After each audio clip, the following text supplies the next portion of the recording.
டிரான்ஸ்ஃபர்மேஷனுக்காக இதோட நான் சினிமாவே விட்டு விலகுறேன் அப்படின்னு அஃபீஷியலாக சொல்லி இதுதான் என்னோட கடைசி படம் அப்படின்னு அஃபீஷியலாக டிக்ளேர் பண்ண ஜனநாயகன் ஒரு பொங்கல் ஃபெஸ்டிவலில் ஒரு பெரிய ஃபெஸ்டிவலில் ரிலீஸ் ஆகுது. இன்னைக்கான அரசியல் இப்படி இருக்கிறதுக்கான காரணம் என்ன, இதுக்காக நம்ம இழந்தது என்ன, எதுக்காக இப்போ தமிழ்நாடா இருக்கு அப்படின்னு மிகப்பெரிய அரசியலை நிஜ கதைகளை நிஜமா நடந்த கதைக்களத்துல பேசக்கூடிய படம் தான் பராசக்தி. இதுவும் பொங்கல் ஃபெஸ்டிவல் அன்னைக்கு ரிலீஸ் ஆகுது.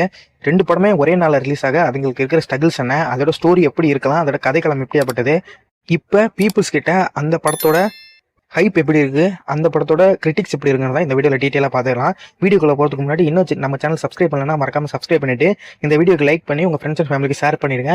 இந்த வீடியோ பற்றின உங்களோட தாட்சியும் இதுக்கப்புறம் என்ன மாதிரி வீடியோஸ் பண்ணலாம் அப்படிங்கிறதையும் கமெண்ட் பாக்ஸில் கமெண்ட் பண்ணிருங்க. தளபதி விஜய் அண்ட் ஹெச் வினோத் காம்போல வரக்கூடிய ஜனநாயகன். ஹெச் வினோத்தை பொறுத்த வரைக்கும் ஒரு ஸ்டோரியை எந்த அளவுக்கு டீட்டெயிலாக பண்ண முடியுமோ அந்த அளவுக்கு ரிசர்ச் பண்ணி அந்த அளவுக்கு டீட்டெயிலாக பண்ணுவார். அண்ட் இது ஒரு பொலிட்டிக்கல் ஸ்டோரிங்கிறனால இதுக்கான ஹைப் ஜென்ரல் ஆடியன்ஸ் கிட்ட ஒரு டீசெண்டாகவே இருக்குன்னு சொல்லலாம்.